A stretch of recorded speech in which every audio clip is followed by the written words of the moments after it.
E aí, pessoal, beleza? Então, hoje, como vocês podem ver, nós vamos falar um pouco sobre frações, né? E frações é uma coisa que creio que vocês ainda não tenham tanta noção assim, mas é uma coisa que a gente usa muito diariamente, né? Primeiramente, o que seria fração? Fração, a gente tem algumas maneiras de ver ela, tá? E hoje nós vamos falar uma, na próxima aula nós vamos falar de uma segunda maneira, tá bom? Então, a primeira maneira, qual é ela? Fração como parte de um todo, certo? Então, o que seria isso? Vocês conseguem ver aqui, né? Que aqui por trás eu tenho um quadrado. Aliás, perdão, um retângulo, né?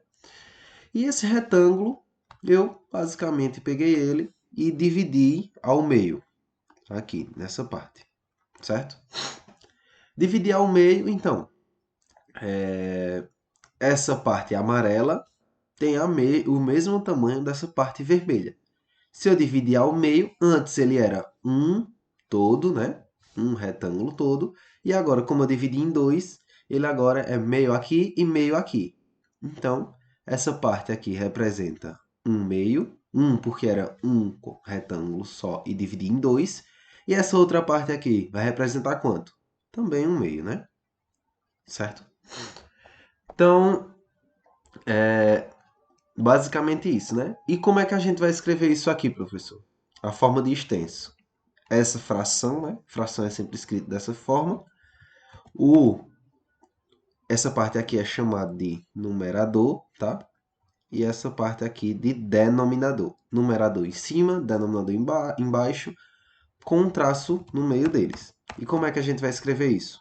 Bem, nós vamos escrever um meio, certo? Ou um sobre 2, tá?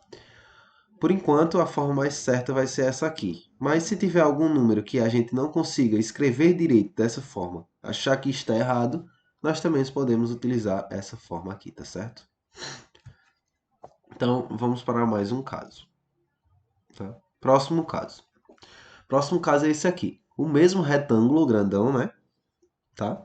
Só que agora, como a gente pode ver pelas cores, está dividido em três partes, certo?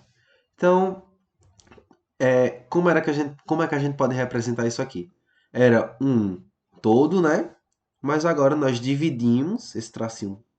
Nós vamos ver na próxima etapa aqui também. Quer dizer, uma divisão, entre aspas, tá bom? E nós dividimos esse retângulo grande em três partes. Então, essa parte aqui representa uma parte de 3, essa aqui representa uma parte de 3 e essa aqui representa uma parte de 3, certo? Então, como é que a gente vai escrever essa nossa fração aqui, professor? Na forma de extenso. Esse aqui é um terço. Opa. Ou um sobre 3. Certo? Um terço ou um sobre 3. Próximo exemplo. Tá?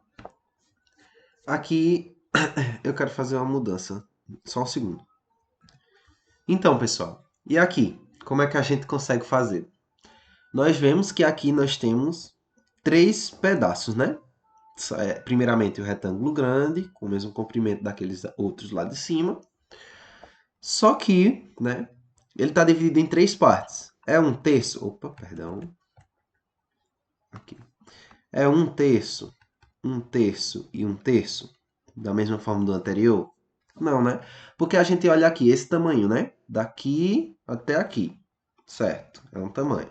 Aí daqui até aqui, tá? É um tamanho parecido. E daqui até aqui, é um tamanho muito maior, né? Então a gente não pode escrever a fração dessa forma. Por quê? Porque eles não estão divididos em formas iguais, tá? Então, o que basicamente a gente vai fazer? Nós vamos procurar o tamanho desse, tá? E tentar incluir ele aqui, certo? Então, o que é que eu consigo dizer isso aqui a vocês? Eu consigo dizer que esse amarelo tem o dobro do tamanho do verde ou tem o dobro do tamanho do vermelho, ou seja, cabem dois vermelhos dentro do amarelo ou cabem 2 verdes dentro do amarelo. Então, se a gente dividir isso aqui na metade, tá? Dividir na metade. Agora, eu tenho todos de mesmo tamanho, tá? Então, agora, eu posso escrever na forma de fração, tá? E eu quero que vocês me digam qual fração representa cada cor, tá bom? A vermelha, a verde e a amarela, tá bom? Então, bora lá. Se nós dividimos em 4, antes era um grande, né? Então, 1 sobre, agora nós dividimos por 4. O verde, só tem um verde, então 1 dividido por 4. E o amarelo? 1 dividido por 4 e 1 dividido por 4, tá? Mas como é qual é o tamanho do amarelo inteiro? Eu não quero. Não existe, basicamente não existe, nós fizemos isso aqui para entender, tá? Essa divisão do amarelo não existe. Então, qual o tamanho do amarelo? Um quarto mais um quarto, tá? Então, o vermelho é um quarto, o verde é um quarto e o amarelo é um quarto mais um quarto. Um quarto mais um quarto. Isso dá o quê? Para a gente somar frações, nós vamos só olhar se o denominador está igual, tá bom? Se o denominador for o mesmo, a gente pode somar. Para somar, já que os denominadores são iguais, é só a gente repetir o de baixo e somar os de cima. 1 mais 1, 2. Tá bom? Então, esse aqui é a nossa resposta. O amarelo tem, na verdade, isso vai ser um pouquinho complicado, mas eu vou fazer de novo. O amarelo, na verdade, tem 2 quartos. Ok? Como é que isso se escreve? 2 sobre 4 é igual a 2 quartos. Ou 2 sobre 4. Ok? Então, vou dividir essa aula aqui em duas, tá bom? Para a gente só aprender mais algumas formas de escrever por extenso, tá bom? Então, pessoal, por hoje é só. Por hoje ainda não, né? Na verdade, nessa aula é só. Nós vamos continuar na próxima aula, tá bom? Valeu!